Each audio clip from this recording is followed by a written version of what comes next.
I wanted to talk about presentation today because there was something interesting in my YouTube comments. So when I started talking about the Guilty Gear developer backyard, there was a question on there, and it was discussing about how new players, when they watch Guilty Gear in the past, really struggle to comprehend what's happening, and they're trying to make it more simple for players now to watch the game and understand what's happening. And I was like, I don't really understand this. The game is fast-paced. It's not easy to understand a game like that that's flying all over the place.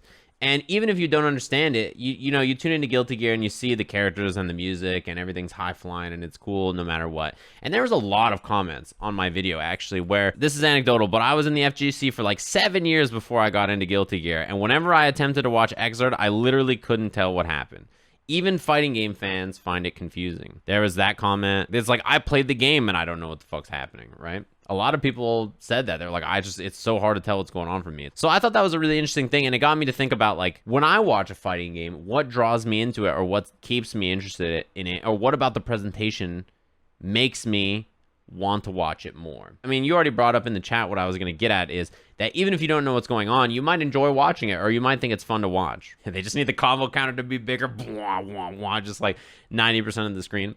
So I was thinking about it, right? When I was first interested in fighting games, I was playing Street Fighter, or I was watching Street Fighter 4, right? And I watched EVO 2009 finals between Justin and Daigo.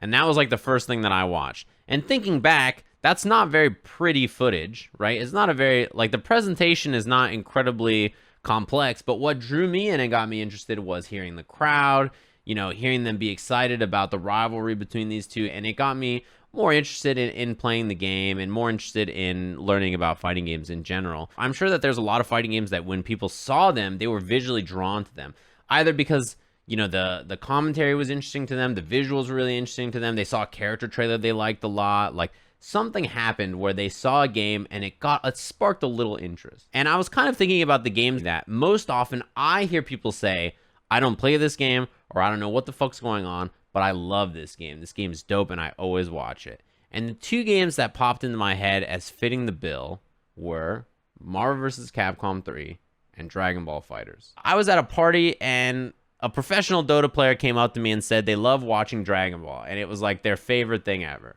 Or was it Marvel? It was one of the two. They were like, I love watching this game. This game is so sick. It's such a dope-ass game. Like, I don't know what the fuck's happening, but the game is just tight. And I was thinking about those two games, and when it comes to the presentation of the game, they really nail so many important things about it before you even get into trying to figure out what the fuck's happening on the screen. And for me, the big things about Dragon Ball and Marvel in particular, the IPs. Extremely popular IPs, both of them. The second thing is extremely good visuals in both of those games, And it's not just like how the characters look, it's the style of the game. Like, Marvel 3 still holds up really well. The noises the characters make when they hit people, like, you can remember the voice lines in a game like Marvel better than so many other fighting games. Like, just like, you like energy javelin, feel my, like, the lines on the characters are so well done. The game is super pretty to look at. The things they say are super memorable. They just oozes personality, right? The supers look great. The impacts and the moves are, like, fantastic. It doesn't matter what your level of, like, understanding of a game like Marvel is. When you watch it, you just remember those things. It's such a memorable game to think about. Soul, that I can control it, hit and missile, zoop. Everybody in the chat who doesn't even play, they're like spamming that shit, right? They're like, oh my God, I can't believe it. Like, you just remember it. And it's the same thing with Dragon Ball. Recognizable IP, incredibly pretty game. Like, the characters are super memorable and people love those characters. The presentation of the game really helps them, even though the game is fast-paced and complicated, something like Guilty Gear. People enjoy watching those games no matter what. So I think that's something that's interesting about games, is that regardless of how their visibility or readability is on the screen sometimes in terms of how dense the game can be, if the game has great presentation, people will be excited to watch it no matter what. People are always excited. The commentators are always excited. People are always screaming. The crowd is always loud. It's a really energetic, like, it's so easy to feel like they're just pulling you in to watch the game with them and really enjoy it. So you bring up Tekken. I think Tekken is an example of a game people love to watch, but I actually don't know that it's that confusing for them to watch compared to, like, Marvel and Dragon Ball. I was actually going to use it as an opposite example. A game where I think that even if you don't know what's really going on at Tekken at all, it's a very clear game to look at, especially if you've seen something like any kind of, UFC or mixed martial arts before, or boxing, or like basically you've watched the schoolyard fight, parsing what's happening on the screen is very simple. So like thinking back to Guilty Gear, I think there's a lot of people, myself included, when I didn't really know much about Gear before I'd really played it, I still liked watching high-level Guilty Gear for the same kind of reasons. I thought the characters were cool, I thought the music was cool, but it didn't have as recognizable as an IP to me. It wasn't one of those games where when I looked at it, there was as much stuff memorable in my brain as Dragon Ball, something like Dragon Ball, or something like Marvel. And it didn't read as easy to me as something like Tekken. So I'm curious to see what their kind of changes could even be to make the game feel like it's as easy to read as Tekken, or as exciting in terms of a presentation as something like Dragon Ball or something like Marvel. I wonder if people who couldn't understand Exert had better luck with the Strive beta.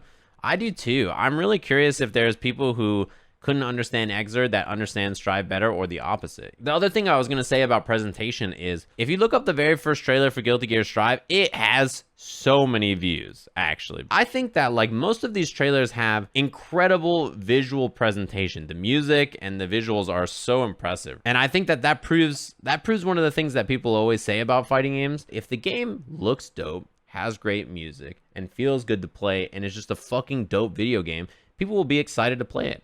You don't have to treat them like they don't know what they're doing. You don't have to treat them like they need to be coddled. If you just do a good job making a fucking dope looking game with dope music and really sick characters, people will be excited to play it. Like Marvel 3 is not an easy game to play, but people still liked it because the characters are so cool and the shit you can do are so cool, right? And it's the same kind of thing for Dragon Ball. Dragon Ball can be an incredibly oppressive game, but casual players love it. So I'm very curious to see how Guilty Gear does, and I was just really interested in the idea that presentation affects not only how people watch it, but people's, I guess, interest level in watching stuff that they don't understand. And even if it's a game that's incredibly complex or tough to understand like Marvel or Dragon Ball, if the visual presentation of the game is superb, people will watch it anyway.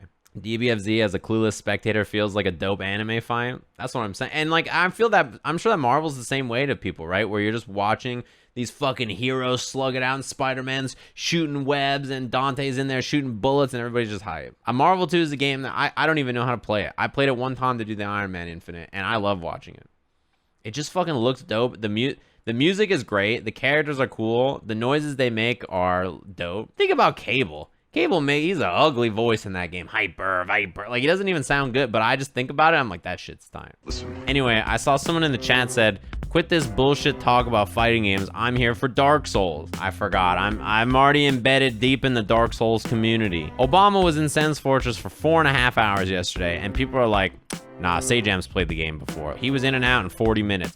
Obama's 4.5 hours in, and he's not even made it to the top yet. Sajam cheated. This guy Obama's ruining my reputation. They think I'm cheating.